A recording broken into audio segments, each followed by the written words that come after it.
Lalo na pag mananaginip ka. So, minsan bigla-bigla na lang makakapaan mo na, oh shit. Wow. Ganun. Aminin nyo na yan. Favorite nyo talaga kumain. Diba? Favorite, ewan ko, bakit ganun, no? Bakit gusto talaga ng mga lalaki kumain? Siguro 70 or 80% gusto nila kumakain. 20% yun yung mga maaarte. Oo, hindi lahat. Meron din mga lalaki maarte sila pagdating sa mga ganyang kain-kain ng talaba. Maarte sila kasi ayaw nila yung meron silang maaamoy, mawawalan sila ng gana. Babae rin naman ganun. O hindi natin may iwasan, no? Kayo. Hindi natin sa kakakain nyo siguro, hindi nyo may iwasan na meron kayong something din na maamoy dyan sa mga partner nyo, sa mga kipay nila. Hindi mawala yan, mga ganyan, na meron kayong maamoy. Ano yan eh, diba? Sensitive yan na parte ng katawan. Hindi lahat ng panahon, hindi lahat ng oras, sa tuwing kayo ay nagkikrave, is fresh ang tahong na makakain nyo. Meron talagang time na mayroon kayong maamoy na masangsang na hindi kaaya-ayang kainin. Hindi siya fresh, ganun. So, meron yan solusyon. Meron ako isang vlogger na sinusundan. Kilala nyo na yan. Pero, yun nga, nabanggit niya, paano hindi maging maamoy ang pepe ng isang babae o yung vagina ng isang babae. Wow!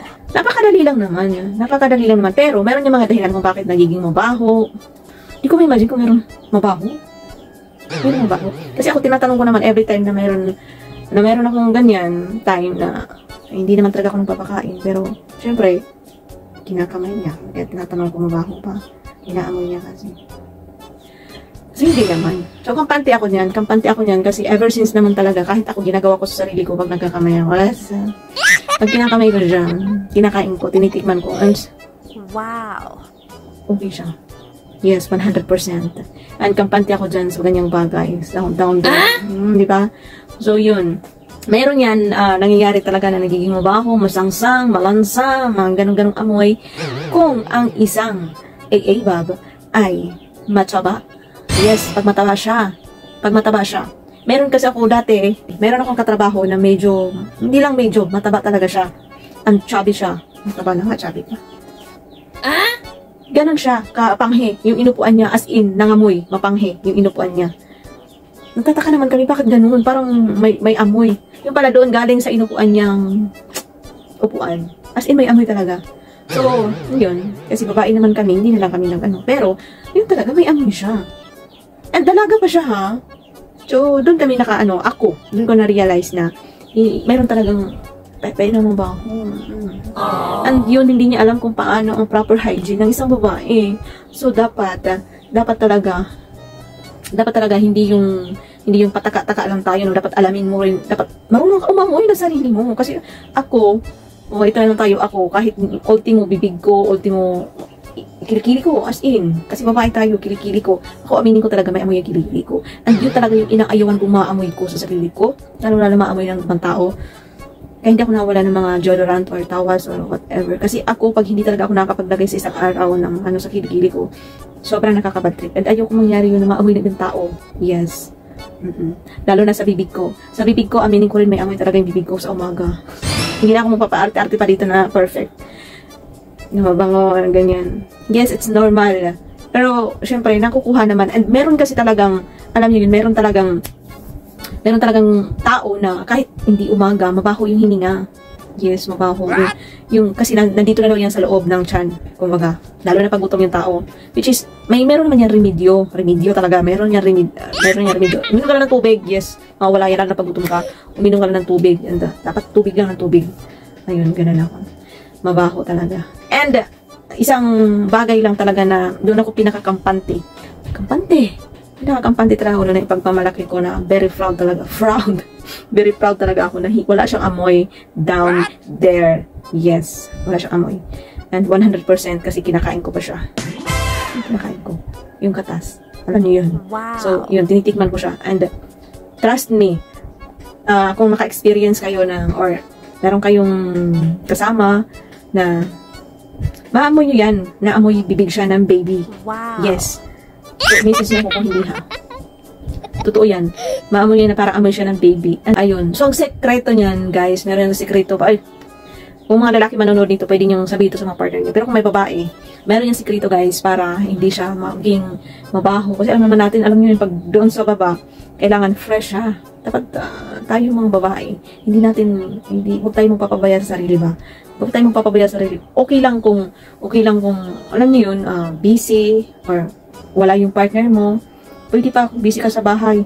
But make sure na pag nandun yung partner mo, mahiya naman tayo, no? Baka naman magiging amoy paksiw na tayo, amoy bulad. Okay lang yan, mga ganyan kung busy. Pero after that, pwede na tayong maligo, magbabango, asikasuhin natin sarili natin.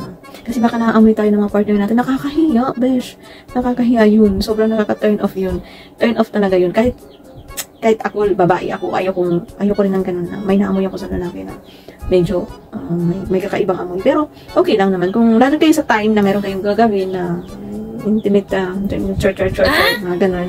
Pwede nyo naman, that time, maglinis naman kayo ng kapamuno. Linisin nyo naman.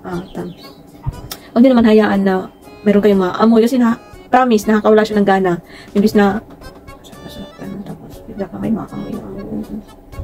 Pero depende pa rin yun. Depende yun sa nagdadala. So ito na tayo sa main natin. Una-una, wag kayong tawag yan, wag kayong gagamit ng mga sabon, as in sabon na matatapang, like Safeguard, mga ganyan. Pwede naman Safeguard, sa singit lang siya, or yung mga sabon, kung gagamit kayo ng sabon, no? Singit lang. Wag yung tunga-tunga yung gagawin yung pamunas, yung panghugas, wag sa gitna, as in yung irarab niyo yung gitna, wag yung sa gitna, besh. Kasi maiirita siya. Ako, almost, ilang taon na ako, hindi talaga ako gumagamit ng, as in, sabon na panghugas. Kahit anong panghugas na sabon, kahit mga feminine wash, wala talaga akong ginagamit. Wala akong ginagamit, as in, ang tagal na, siguro since namulat ako ng ganyang bagay, siguro since 16.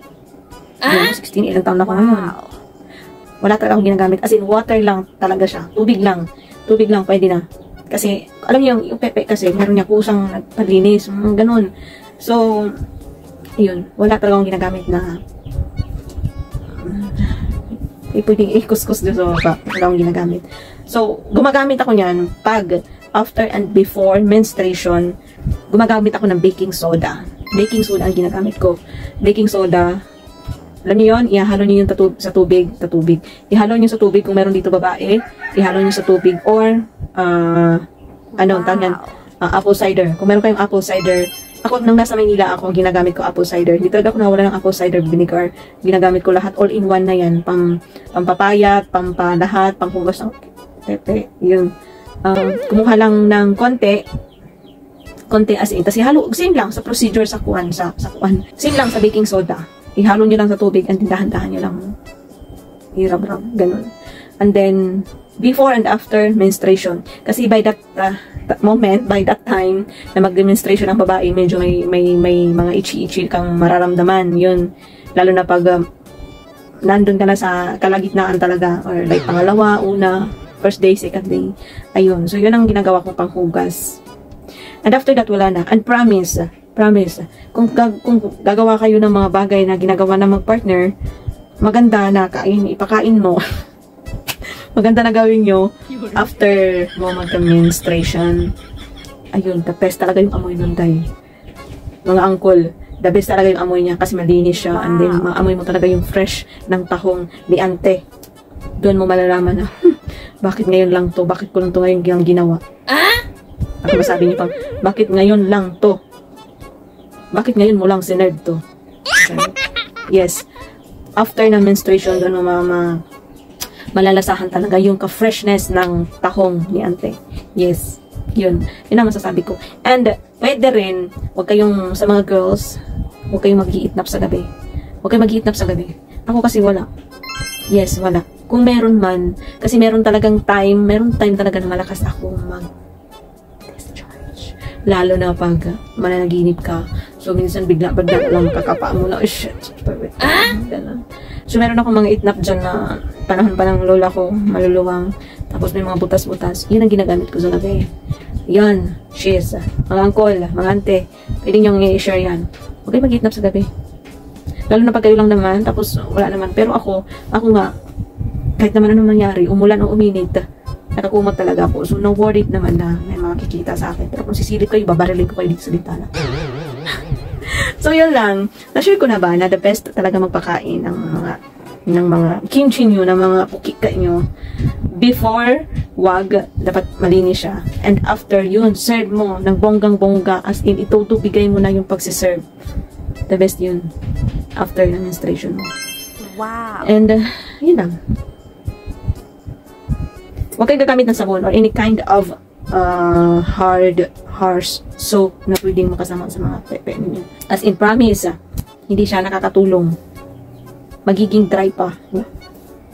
Madadry pa, hindi siya ano. And ako kasi, wala nga natin habaan, puro lang ako. Bye, basta yun lang. Kakain ka. Kakain ka. Bye!